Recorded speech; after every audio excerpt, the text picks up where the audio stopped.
Hi, good afternoon, everyone. I see we're all starting to join in. We'll just give it another couple of moments for us to settle and arrive.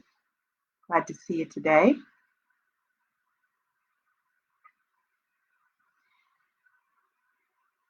And as you arrive, if you want to put in the chat box where you're dialing in from or how you're arriving today, I invite you to feel free to do so. Welcome.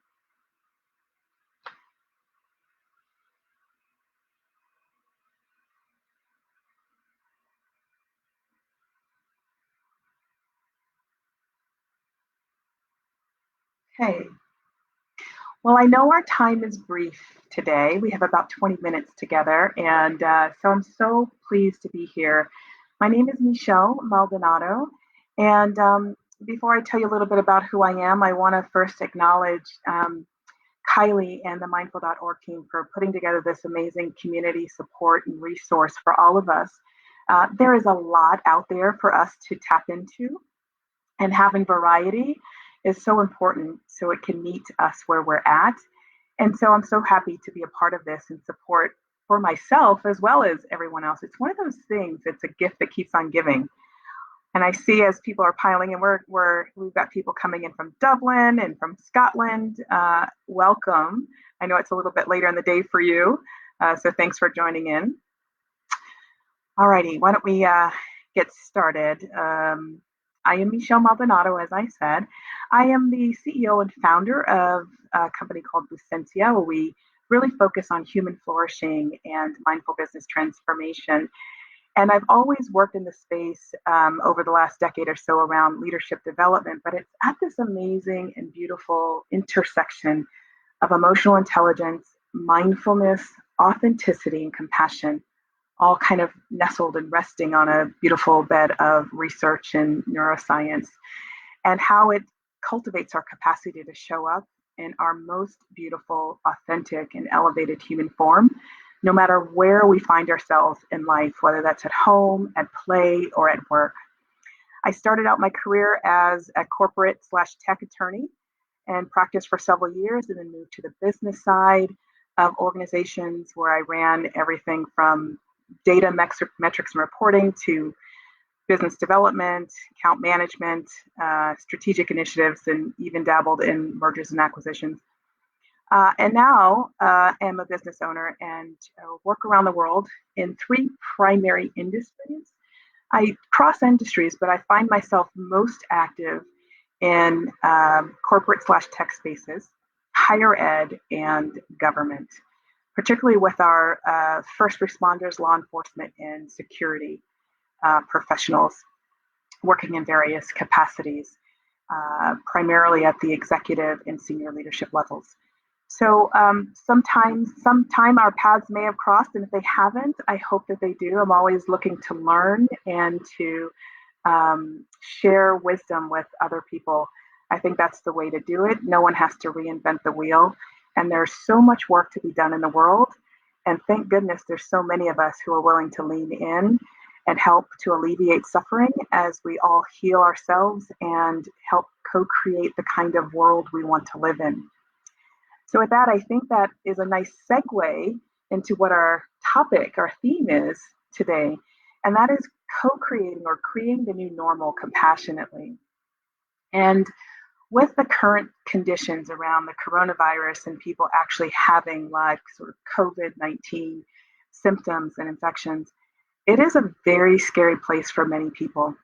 And because the spectrum of emotions are wide and deep, our responses and our level, our skill capacity, our response ability to be able to meet what we're experiencing with the kind of self-care and self-management and resources that are necessary is not equal across the board. Some of you may have heard this and seen this expression. I think it was going around social media at one time saying, we all may be in the same storm, but we don't all have the same boat. We're not all in the same boat. And disparities and privileges come into play here. And we're seeing this with disparate impacts across communities with what's happening in the world. And the reality is that And people keep talking about wanting to go back to normal. And I have a feeling when I'm about to say this, I'll be speaking to the choir, that normal wasn't so great. There was a lot of discomfort in our comfort zones. What was known, and it was only because it was known that it was comfortable for so many, but we knew, many of us felt that there was a calling to create something different. And when we create something different, the thing that we have to keep in mind is that we don't create it in a vacuum.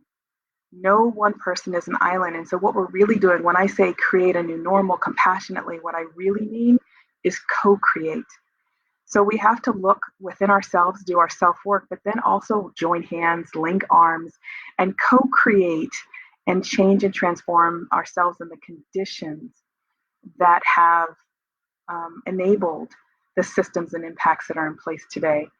And the way that we can do that, first and foremost, as we all know who are here, is by starting with self. Coming today at this time is really fortuitous because I know that we recently heard in these sessions from Mirabai Bush talking about cultivating awareness and loving kindness. And we had Laurie Cameron talking about self-compassion practices. And we also had Diana Winston around cultivating equanimity. And all of those are so divinely timed and perfect for us to use as a platform to co-create a new normal.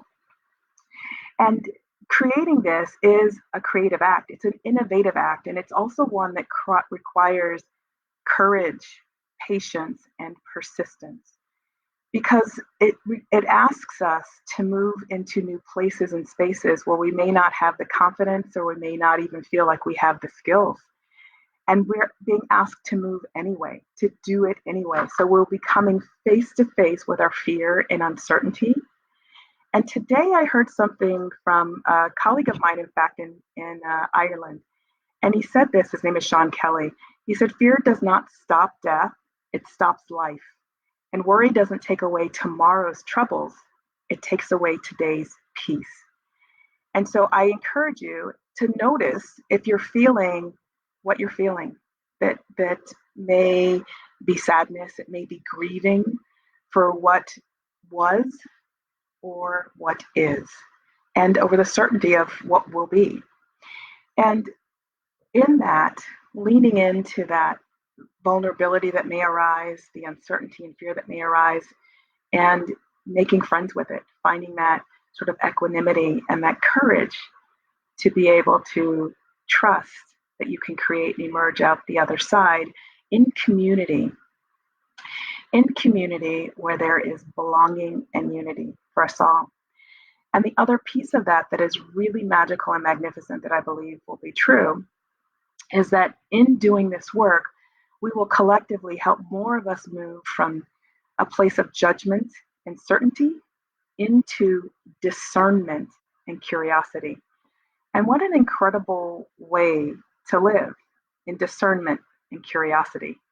How much more would we be able to see and notice, and how much more would we be able to witness and create? So with that, I'm going to ask us to get ready. Just do a little sit. And this practice that we're going to do together is a little bit different. I'm going to ask us to really do a meditation that incorporates envisioning. And I'm going to play it like a movie. And there will be multiple times where we hit the play button or the pause button as we begin to co-create a vision for what we wish to see, to be, and to experience next. And you won't have to worry about the time. I will take track of that. And I will also ring a gentle chime when the time is done. So right now, I just invite you to find a comfortable way to position your body. You may decide that you'd like to stay seated, or even if you'd like to stand. And if you stand, I simply encourage you to remember to spread your legs about shoulder width apart as you ground your feet flat and firmly on the floor or the ground. And if you're in a chair, simply having your feet flat on the floor, and either posture, elongating the spine, having the head up straight the neck elongated, and the chin slightly tucked, just to allow the body to receive the message, to pay attention, and to be alert, but to also be relaxed, the Goldilocks zone. You can close your eyes, or if you prefer, cast them in a gentle, softened, downward gaze. So let's begin.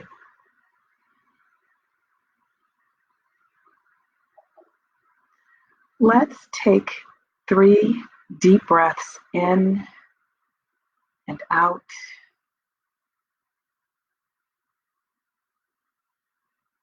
And with each, and thereafter allowing the mind to settle, the body to settle, and the breath to settle into its natural rhythm and cadence. Breathing in, breathing out.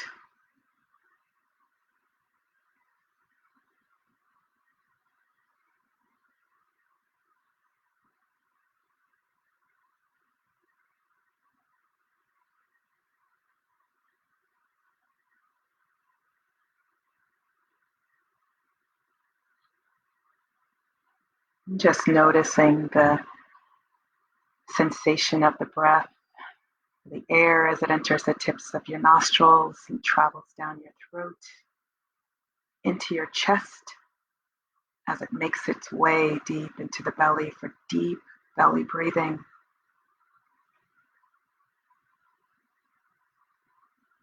With each inhale, allowing the abdomen to expand like a balloon, and with each exhale, allowing it to contract as if the navel, the belly button, were trying to touch the spine.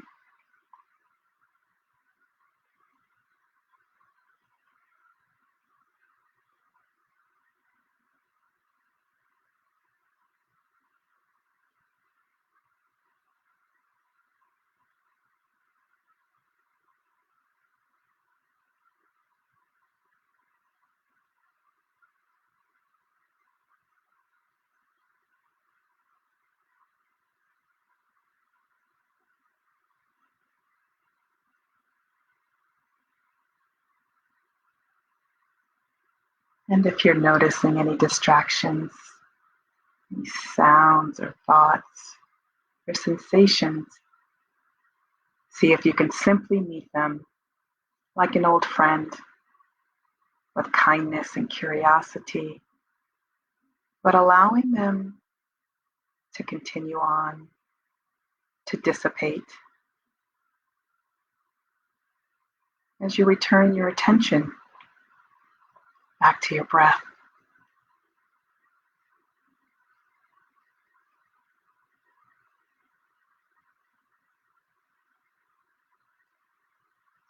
And now I invite you to consider, perhaps even play it as if it's a movie showing in your mind's eye. As you emerge to the other side of our current conditions, what would you like to co-create? Who's with you? How does it feel? What's the impact you wish to have? See if you can see yourself showing up in the world in a way that allows you to expand your beingness, your presence, your ripples, uniting your purpose and values into the expression of you.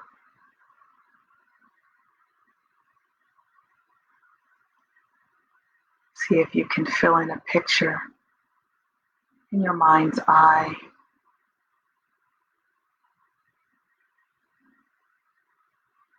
Noting what would bring you joy.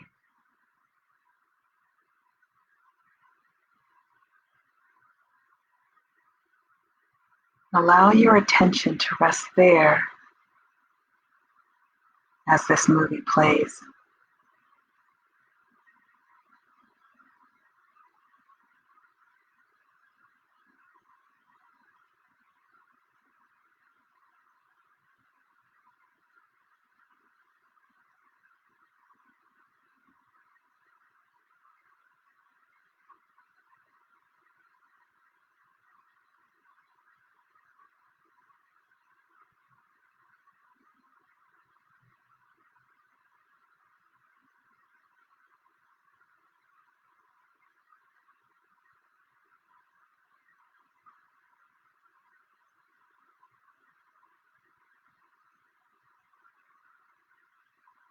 I invite you now to simply press the pause button on this movie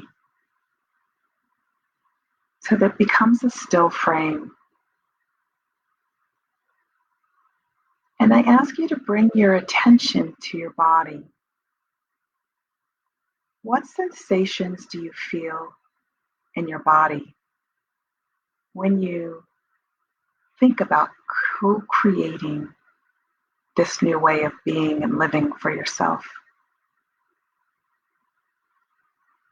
Noticing the location of the sensations and the type of sensation. Taking a moment to notice that for yourself now.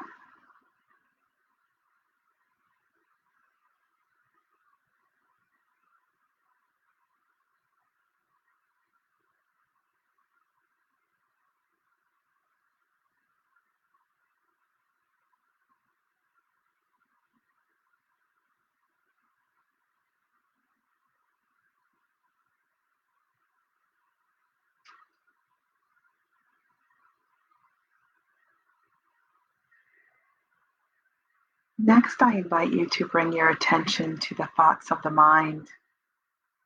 Sometimes our thoughts can get in our way, the way of moving forward. This is where courage is asked for. Bring attention to the mental stories or narratives that might be playing as you consider co-creating a new normal. What are those thoughts saying? Are they even true? Perhaps they are, and perhaps they're not.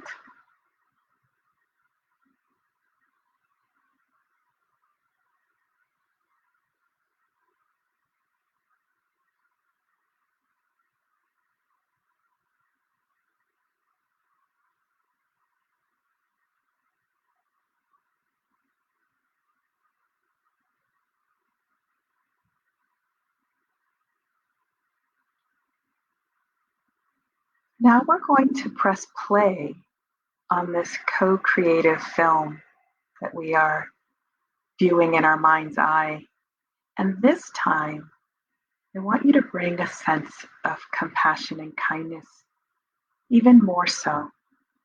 So if you are noticing any sensations of fear, anxiety, or discomfort, or even of excitement and joy and anticipation, or if you are noticing any thoughts that were less than self-supporting and nurturing, I invite you to now bring a lens of self-kindness and self-compassion to the movie experience, to these sensations, and to these thoughts. We can choose to be our own best friends, our own best advocates, and it's like any other muscle to rewrite the story, to transform the story, to embrace what is. Allow your attention to rest there, giving that gift to yourself.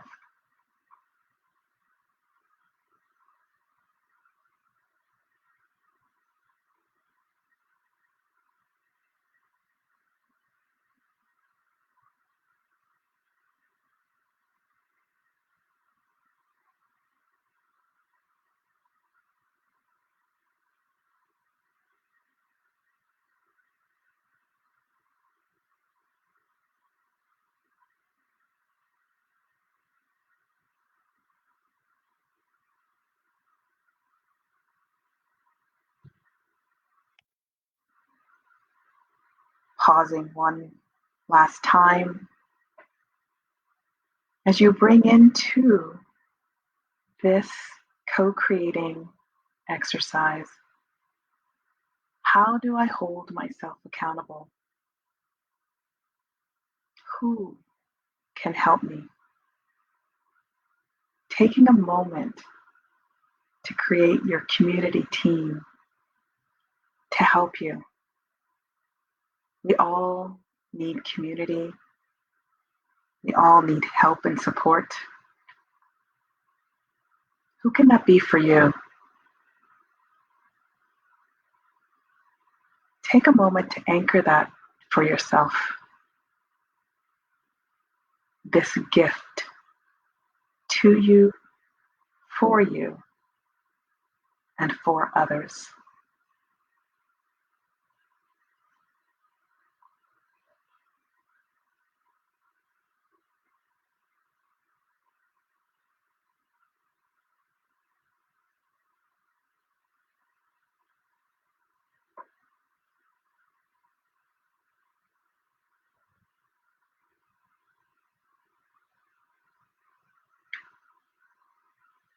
Taking another deep breath in and out, anchoring in this movie, tucking it away in your mental folders, and perhaps even after our session to journaling about it to help co-create and manifest it.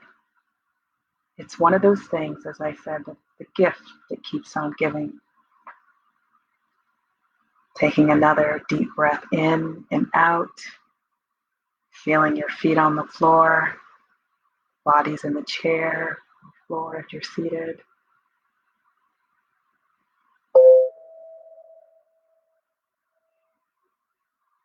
And opening your eyes when you're ready. They're closed.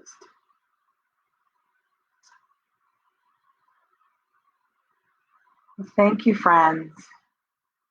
Thank you for spending this time together and investing in yourself. Because I know if you're here, you also recognize that investing in yourself is investing in the world. Investing in yourself helps to cultivate the nature and quality of your presence and your ripples. One of the things that I find that's really helpful after a sit is to journal, as I said, and then an in the moment practice to help if you feel some uncertainty or fear arising is the beautiful practice that Joan Halifax has shared with us, grace.